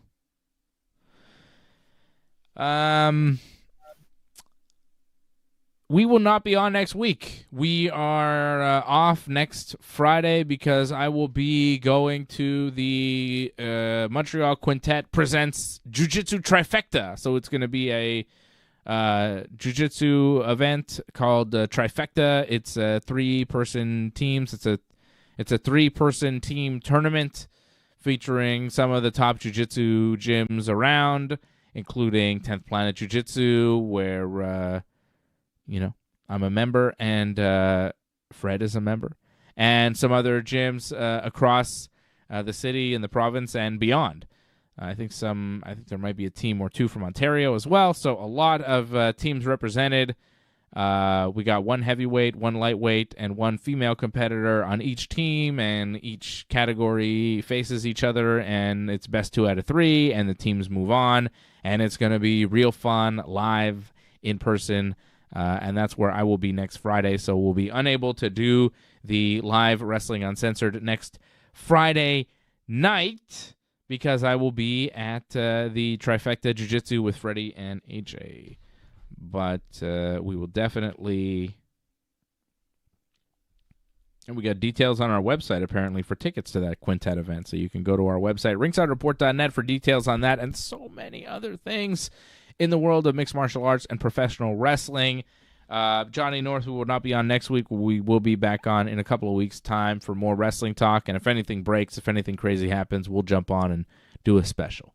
If something bananas happens next week in pro wrestling, we'll jump on and do something special at some point.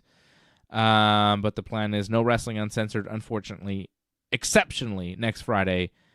Because I will be attending some live jiu-jitsu, which is important as well, to be out in the community supporting the local martial arts scene and being on the scene with the Ringside Report crew. So that'll be a lot of fun, and we look forward to seeing the guys compete, especially all the people from 10th Planet, Phil and Luca and the whole team. Looking forward to seeing those guys, especially. It's cool to see... people you have rolled with competing in like a top level. There's a guy that I've rolled with many times. I was rolling with him when he was starting at 10th Planet, and now he's competing at a high level. He competed on an event that was broadcast on Flow Grappling last week, and he won by heel hook. Shout out to Pierre Lou, who won by heel hook last week at the Finishers Jiu-Jitsu event. This is a guy I've rolled with many times, real tough guy, a lot of fun to roll with, and now he's competing, doing big things, and he's got a very bright future in jiu-jitsu. So it's super cool to see these guys come in new and then grow and compete and do big things and have success. So it's really cool to see that, and I love being a part of that 10th Planet gym and seeing all those great jiu-jitsu guys competing and rolling and training with them and learning from them, and hopefully maybe they learn a thing or two from me once in a while. But what do I know? I mean, I've been doing it for a little while, but these guys, they surpass me real fast. They are fantastic young athletes, and it's awesome to see them grow and succeed at 10th Planet. So very happy to see these guys competing next Friday night. Jason Pete showing up. Jason Pete knows all about jiu-jitsu and supporting jiu-jitsu. Big trifecta jiu-jitsu event. Next Friday, Johnny North. I love watching you in the ring, beating up folks. When is your next match? When can people see you? Well, before we get to that, did you watch Dark Side of the Ring this week? Yes. Oh, we need to talk about that, please. We have to talk about that. That was one of the most insane episodes I've ever seen. Yeah, it was and that great. says a lot because Dark Side of the Ring has covered a lot of ground. Yeah. But the Buff Bagwell episode, wow. It was bananas. Incredible. Bananas. The guy shot his father. That was the beginning. That was just the tip of the iceberg. It was just like, oh yeah, he shot his dad, and then he got calf implants, and his body rejected them, and he's like, can I keep him in my leg? And they're like, we'd have to cut your leg off, and he's like, It's like, what are you thinking, Buff? What is happening, Buff Bagwell? And, all three of his ex-wives are interviewed on this Dark Side of the Ring. And the third ex-wife tells the tale about how he became a gigolo after his wrestling career was over. And then he left her to be with one of his gigolo clients, like full-time as a girlfriend, which didn't last. No surprise. And, of course, drug addiction, alcohol addiction comes through. And now he's clean and happy with another girlfriend, wife. Maybe I don't know.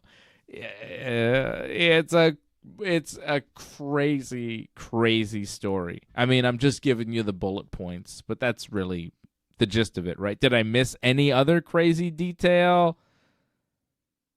I thought one of the crazier ones is like when his friend walks in on him and his mom is like shaving his balls. Like, yeah, he's bent over naked in front of a tub or whatever, and his mom is shaving his balls. He's like he's in WCW, I think, at this point. Yeah. And his friend is referee Slick Johnson from TNA, the guy that used to referee all jacked in bicycle shorts. And you go, what the hell is this guy's deal? Oh, he's Buff Bagwell's best friend. Okay, that makes more sense now. I didn't know he's Buff Bagwell's best friend. That's why he was Slick Johnson, the referee in the shorts. Adds up. Was he a gigolo too? Like, what the hell? Oh, my God. Buff the stuff. I mean, just, hearing about Buff and Bischoff talking about Buff. Oh, what a great episode of Dark Side of the Ring. It wasn't really sad either. It was like one of those where it was like, it wasn't sad. It was just like crazy. And it's good when you watch a Dark Side of the Ring and you're like, wow, I didn't know any of this. And I feel like I know a lot about every wrestler that's ever wrestled. And most of the Dark Side of the Rings, I watch them and I go, yeah, I know. I've heard this story before. I've heard that story before. Like, nothing's new. It's fine. But this one, I was like, what? He what? His family was rich, and then they blew the money, and then he shot his dad. Like, what? Crazy stories. His mom lost all the money. And they didn't even talk about Judy Bagwell on a pole, I don't think. They mentioned it. They showed it. Did they show it? Yeah, they showed it. They didn't talk about how... they skimmed a lot of it. They didn't have Jim Ross talking about how she called him. Oh, no, not that stuff. To negotiate for Buff. It's only 45 minutes or 42 minutes or whatever it was. So, I mean, there were some Buff stories that I've heard that weren't included, which is incredible because they filled it with a bunch of Buff stories that I haven't heard before. And they were wonderful. There's a disputed part, though, of it. And I think you know which one it was. The whole thing about Shane Helms, the fight. Oh. And they didn't talk to Shane Helms about it. And Shane Helms, I don't know if you've seen on Twitter, has kind of said that he thinks this was garbage. This is all a bunch of lies. Dark Side is terrible. Buff's terrible. Like, don't watch this stuff. It's all lies. Yeah. So Buff, what did Buff say exactly? Buff said he had words with Shane Helms, and then Shane Helms came back and hit him with a foreign object in the back of the head. He said he gave him like the Bagwell slap. Apparently, that's what he said. Okay. And then he walked away, and then Super chat. I guess Shane Helms had like a frozen water bottle and like threw in the back of his head. Yeah. And he had to wrestle on Raw. He did that match on Raw. Yes. And he had to cover up the staples. And he said, and that was the match that everybody said was horrible. That got him fired from WWE and basically never seen on the big stage ever again. And he probably had he probably wrestled that match with a concussion. But Shane Helms is saying that didn't happen. Shane Helms is saying Buff is a liar. He's all lies. Dark Side's terrible. Don't listen to it. I mean, I don't know. I met Buff once. He just waved at me. I waved back. Seemed like a nice guy. That was about it. I've never met Shane Helms, so I don't know who's more of a liar, who's But liar. Given the dark side of the ring they did on Buff, don't you think it's possible that he tells some lies and exaggerates some things from time to time? Exaggerations? Well, because I hung out with Flash Funk, who's also on the show, right? Yeah. And he talked about a lot of good things and a lot of bad things about Buff. Bagwell. And he told me a lot of stuff in private about Buff as well. So, is there anything you could share? Just that, yeah, like he lies about a lot of things too, and definitely there was a lot of drugs, and I think there was a lot of more girls than they actually mentioned in this show. But they only have 42 minutes. But he blamed Buff a lot for like what happened to him, like how it didn't work out. It's because Buff was kind of selfish in their tag team. Yeah, Buff just wanted to do his own thing. Mm-hmm. That is eventually what happened. He was a team with Flash Funk, and he broke away, and then he was a team with Scotty Riggs, and he broke away to go to NWO, and he became his own thing. Yeah. Then he broke his neck in a match with Rick Steiner, and he became Scott Steiner's manager. Yeah, I remember that when that happened. Like, at first, I remember watching him like, what the heck happened? And then you see the replay, and you're like, oh, that's horrible. Yeah. Yeah, they showed that on the dark side, too. Quite a story. Buff Bagwell. Buff the stuff. I imagined that he had a greasy tail, but I never imagined it was this greasy. Greasy. No, this made a lot of sense. And I think there's probably more. They just couldn't cover every little thing. But I think it had a nice ending where it's like, it feels like American males might get back together again, so that's great. Yeah, DDP helping them out. That's nice. They found DDP. It's always nice when wrestlers clean up and have DDP in their lives. He seems to help a lot of guys. And you saw Scotty Riggs. He was at the AEW Revolution pay-per-view, so yeah, never know. Yeah. I doubt they have another run left in them. I mean, come on. They're like 60. If it's an AEW, it'd probably just be like an appearance or two, whatever. I could see a run in TNA, to be honest. I think TNA would definitely go with them all the way. Maybe. They might. Buff Bagwell. The characters in pro wrestling, man. There's no end to them, right? There's no end. Well, I mean, there is a sad end to a lot of them, sadly, but... No, but I mean, I'm saying, like, there's so many of these crazy characters in wrestling that just when you think you figured out all of them and it's like, oh, Buff Bagwell, here's a bunch of details about his life you had no idea about. You know? It's great. And again, there's probably more that we don't really know about yet, so it could be even worse. But again, it's good to see he bounce back a bit. Next week, Terry Gordy, and then Brutus Beefcake the following week on Dark Side of the Ring. We got some homework to do, I guess, in the meantime. What do you mean? Well, we'll have 2 episodes to review for next episode. There you go. Yeah. There you go. So can you tell us when your next match is now? Well, it's the same as it was, I think, the past week. April 20th is going to be. Good. That casket match when wrestling Magnum McLaren. And you get tickets at projectxtix.com. Projectxtix.com. tix.com. And the match will be in Sudbury. Very far in Ontario. Very far from here. Beautiful. So if you're in the Sudbury, Ontario area, go check out Johnny North Wrestling, projectxtix.com for tickets.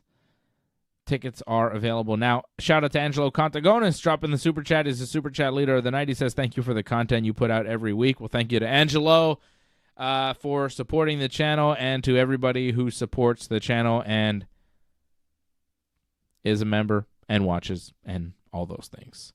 I will be back Thursday night with Freddie and AJ for Ringside Report MMA. And Johnny and I will be back in a couple of weeks' time. Just a brief hiatus next week for some live jiu-jitsu. And that is how we do it. That is how we do it. Right here on the Ringside Report Network. Thanks for sticking with us to the end. We would really appreciate it if you could help us spread the word. You know the drill. Hit that subscribe button. Flip those notification switches. We are an audience-supported network, so consider becoming a recurring supporter at membership.ringsidereport.net. Check out our website at ringsidereport.net. Hope to see you again next time, and have a good night.